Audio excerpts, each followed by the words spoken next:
Ave Maria, paix et bien à vous tous, chers amis, frères et sœurs.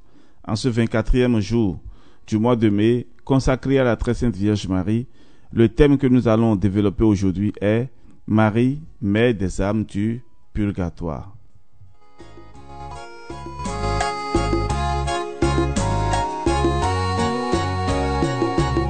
Bienvenue encore à vous tous à l'école de Marie, la très sainte Vierge Marie, mère des âmes du purgatoire. Marie ne se contente pas de consoler ceux de ses enfants qui gravissent encore le pénible sentier de la vie ou qui, arrivés au terme de la carrière, se préparent à franchir le seuil redoutable de l'éternité. Elle est aussi la consolatrice des âmes que la justice et l'amour retiennent dans le purgatoire. Quelle mère, voyant son enfant tomber dans un brasier ardent et pouvant le secourir, ne volerait pas aussitôt à son aide. Et Marie, la plus aimante des mères, resterait insensible aux tortures de ses enfants submergés dans les flammes expiatrices de la divine justice? Non, 1000 fois non. Pleine de compassion pour eux, elle s'occupe sans cesse de les soulager. Il n'y a pas de peine dans cette sombre prison qu'elle n'adoucisse. Il n'y a pas d'heure qu'elle ne verse sur ce feu vengeur une pluie rafraîchissante. Comme Marie est bonne, s'écrie saint Vincent Ferrier, pour ces infortunés captifs qui gémissent dans le purgatoire. Par son entremise, ils sont à chaque instant soulagés et secourus. La Sainte Vierge dit elle-même à Sainte Brigitte: « Je suis la mère de tous ceux qui sont en purgatoire, parce que toutes les peines qui sont infligées aux morts pour l'expiation de leurs fautes sont allégées par mes prières. » Trop heureux sont donc les enfants de Marie, car sa protection ne les accompagne pas seulement en ce monde, mais elle va chercher, pour les consoler, leur misère invisible, impalpable, qu'on pourrait appeler misère d'outre-tombe. Nous aussi, nous devons nous efforcer de secourir ces âmes dans le purgatoire. Ce sont nos parents, nos bienfaiteurs, nos amis. C'est un père ou une mère, un époux ou une épouse, un frère ou une sœur. Et peut-être que c'est pour nous avoir trop aimés qu'ils souffrent si cruellement, excepté qu'elles ne sont pas éternelles. Leur unique ressource est d'emprunter la voie de l'Église pour nous dire: ayez pitié de nous. Oui, ayons pitié de ces pauvres âmes, et un jour, on aura pitié de nous aussi.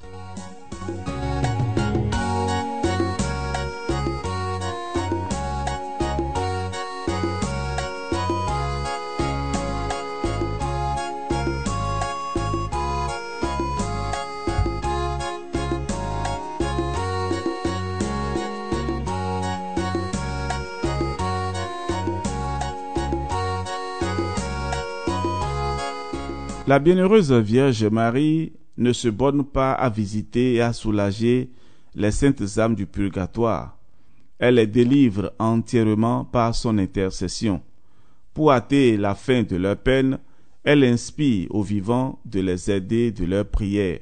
Elle supplie son divin Fils de mettre un terme à leurs tourments et de les admettre dans le lieu du rafraîchissement, de la lumière et de la paix. Ce que Marie demande, elle l'obtient toujours. Aussi, combien d'âmes oubliées ou insuffisamment secourues gémiraient pendant des siècles dans ce séjour d'indicibles tourments si la Vierge Marie, bienveillante, ne hâtait l'heure de leur délivrance. Combien s'envolent dans le ciel sur les ailes de son amour, surtout lorsque l'Église célèbre cette touchante fête. Gerson assure que le jour où elle monta au ciel, toutes les âmes qui étaient au purgatoire furent délivrées par son intercession. Denis le Chartreux ajoute qu'en plusieurs fêtes de l'année, la reine du paradis descend dans le lieu de l'expiation pour délivrer quelques-uns de ceux qui gémissent loin de Dieu. Si, parmi les religieux et les confrères du Carmel qui quittent le siècle présent, il s'en trouve dont les péchés auront mérité le purgatoire, je descendrai comme leur douce protectrice au milieu d'eux, le samedi après leur mort, et je les ramènerai sur la montagne sainte dans le séjour de la gloire éternelle. Qu'il est doux de penser que la bonne Vierge nous tendra la main si nous tombons dans le purgatoire pour nous retirer de cette prison de feu et nous placer près d'elle au sein du bonheur. Frères et sœurs, nous pouvons aider à délivrer aussi les âmes du purgatoire. Nous le pouvons, 1. Par les indulgences, trésors précieux composés des mérites surabondants de Jésus-Christ et des saints. 2. Par nos prières faites avec amour. Par exemple, au bon Jésus, donne-leur le repos éternel. 3. Par l'aumône qui rachète tous les péchés, couvre les iniquités. 4. Par la messe et la communion. Saint Jean Chrysostome voyait un ange qui versait le sang du calice sur l'abîme et les âmes purifiées s'envolaient au ciel. Où serait en nous la charité, chers amis, frères et sœurs bien-aimés, si avec des moyens si faciles de soulager et délivrer ces pauvres âmes, nous ne le faisons pas? Quelle serait notre charité? Quelle injustice de notre part? Quelle ingratitude pouvons-nous dire de notre part? Eh bien, pensons-y, réfléchissons-y.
Oui, voilà, frères et sœurs, nous allons suivre à présent cet exemple qui va beaucoup nous aider. Un saint prêtre, ayant eu la douleur de perdre un pieux ami qu'il affectionnait de tout cœur, se hâta d'offrir le saint sacrifice en l'honneur de la bienheureuse Vierge Marie pour le repos de son âme. Arrivé au memento des morts, il se recueille profondément et fait en lui-même cette ardente prière en regardant la sainte hostie. Et dit: Mon Dieu, voici l'âme de Jésus-Christ, votre Fils, cette âme si pure, si parfaite, que vous avez tant aimée. Je vous l'offre pour le soulagement et la délivrance de celle de mon ami. En considération de votre Fils immolé et de Marie associée à son sacrifice, sauvez, Seigneur Dieu, délivrez celui que j'aimais tendrement et pour lequel je ne cesserai d'implorer votre miséricorde. Fin de citation. Eh bien, frères et sœurs, sa prière fut exaucée. Après le saint sacrifice, Dieu permit que le défunt lui apparût pour le remercier et l'assurer que la messe qu'il venait de célébrer pour lui en l'honneur de la très sainte Vierge l'avait délivré de la prison du purgatoire. Après la consécration, dit-il, la Mère de Dieu est descendue jusqu'à moi. Elle a brisé mes chaînes et elle m'a ouvert la porte du paradis.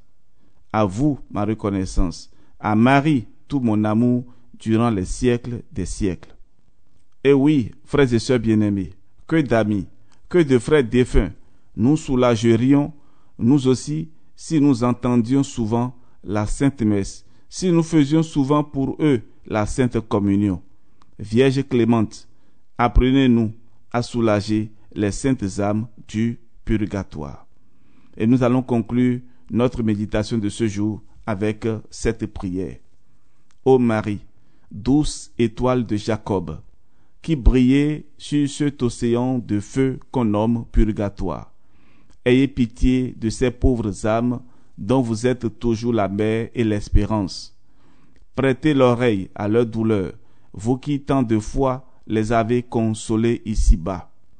Jésus se laissera toucher, le ciel s'ouvrira pour elles, et éternellement elles béniront la Mère et le Fils. Amen. Frères et sœurs, ainsi s'achève notre méditation de ce jour.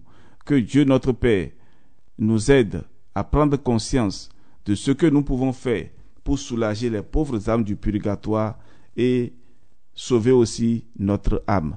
On se retrouve demain et nous parlerons cette fois-ci du Saint Scapulaire. À tous et à chacun, nous souhaitons la bénédiction de Dieu. À demain.